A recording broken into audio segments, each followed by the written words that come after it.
Hi, and welcome back. When I'm writing my characters, I tend to dig really deeply into their headspace and reveal that space with the reader so that they will know how the character is feeling pretty much from the bottom of their toe right up into their top of their head. It's a technique that some people really love and some people actually find annoying, but I really feel it's important because I know everyone goes through their day knowing how they feel. So I want the reader to experience that same journey. Today we will be journeying with Arunny. And as we learned from the last reading, she's very much in love with her husband, but very frustrated that she can't have a child. It's 2006, Siem Reap, Cambodia. I smiled to myself, deeply grateful for my beloved husband. Even though I cannot sleep, I am grateful for the pleasant thoughts that float through my brain. If only I could keep these meanderings amiable, but it does not take long for the pleasantness to become corrupted by darker thoughts. I cannot bear to be sad for another day. Too many days have been wasted on this emotion, but my brain speeds forward and I cannot shake the negativity that begins to engulf me. I feel myself hurtling to the place where my negativity grows. It grows taller than the tallest tree in the jungle. Its branches stretch skywards, piercing through the clouds that have accumulated in thick gray mounds close to the horizon. The wind tries to blow the clouds free, but my darkness hangs on, undeterred by the wind's attempts. The dense grayness stretches from swells as the dark gray mounds lose their beautiful shape and become long, thin, dark clouds. The wind blows more fiercely, and the clouds stretch further and further apart until the sky becomes like a sea of gray. The warmth of the sun can no longer penetrate the ground. Suddenly, the earth becomes cold. The animals huddle together to try and keep warm, and the children stop playing outside because it has become too cold.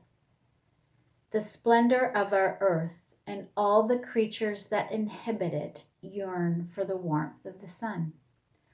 Without it, the world is coated in a cold darkness. It is as cold as death, and all I can feel is my guilt, which only exasperates the chill that courses through my body. I am once again riddled with guilt and sadness. I remind myself that there is so much to be thankful for. In my mind, I go through what I'm thankful for as I wake up to shake the remnants of sadness that clings to my skin. I am thankful for my family, my mother, father, my brothers, my husband, and his family. I am surrounded by so much love, but I still feel cold. I am thankful I'm not starving like so many others in my country. I'm thankful all my limbs are intact. As I recite this list, I know I should not be sad, but I am. I know the root of my guilt, of my sadness, and I know I must sever it before it undoes me. I no longer travel the same path as the other girls my age in the village. For many years we were all in sync. Although I did not play with them, I was aware of the commonalities of our existence and the expectations that were placed on our shoulders. As we soon possessed the coordination, our mothers taught us all how to weave, sew, and prepare meals. Our breasts started to form at the same time, so our monthly blood flow commenced one after another. We became interested in boys during one of the longest, most humid monsoon seasons, and we married our loves within the same year. 9 months later, the village would be blessed with one birth after the next. One by one, I witnessed the bellies of these women blossom and release marvelous little gifts into the world. All the girls my age in the village, with the exception of me, are mothers. Some of them have two little ones, and I can't even have one. The detour I am on now threatens to take me further away from the way life should be. There is nothing I can do. My mind dwells upon this until it is time for me to begin another childless day. I relinquish the comfort of my sleeping mat and go on about my day as I do every day, pretending nothing is the matter. It feels as though we've been trying to have a baby forever, and with each failure, disillusion pushes closer to the surface. When I was younger, the thought of having babies was the furthest thing from my mind. When it became something I wanted more than anything, it never occurred to me that I might not be able to have one. There was the initial excitement when my husband and I decided we were ready for a family, but every month afterwards, when the blood flowed, I had no idea my heart would ache so much. The more times my blood flowed, the more profound the ache became, until it felt as if the damage was coming from a place so deep I did not know how to bury it. My pain surfaced, dribbling out into other areas of my life. Love making was no longer pleasurable. It became a chore. My husband lost his enthusiasm as much as I did.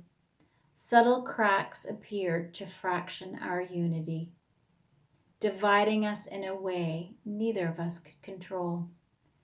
My husband shared my disappointments every time he felt it as intensely as I did. Yet I did not acknowledge his disappointment. I only saw my own. How could a love destined to be collide so helplessly off course? We allowed disappointment to soak into our bodies like a sponge until we became weighted down and sunk further into a pool of unhappiness.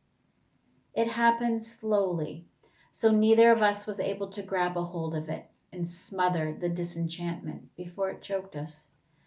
A love as extraordinary as ours lay dormant. Our love became secondary to our desire to conceive. Our emotions fluctuated so much that we were unable to ride the storm. Every morning when I woke, I questioned my mental state. How do I feel today? I asked myself, so I may collect my thoughts and know how the day should unfold. Should I be grumpy? Should I be sad? Or should I be mad?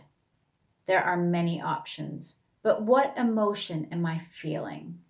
Perhaps I feel nothing at all. I know that to be untrue, for as soon as I leave the security of my sleep, I am vulnerable to whatever comes my way. When I feel fragile, it is hard for me to gather the strength I know I possess.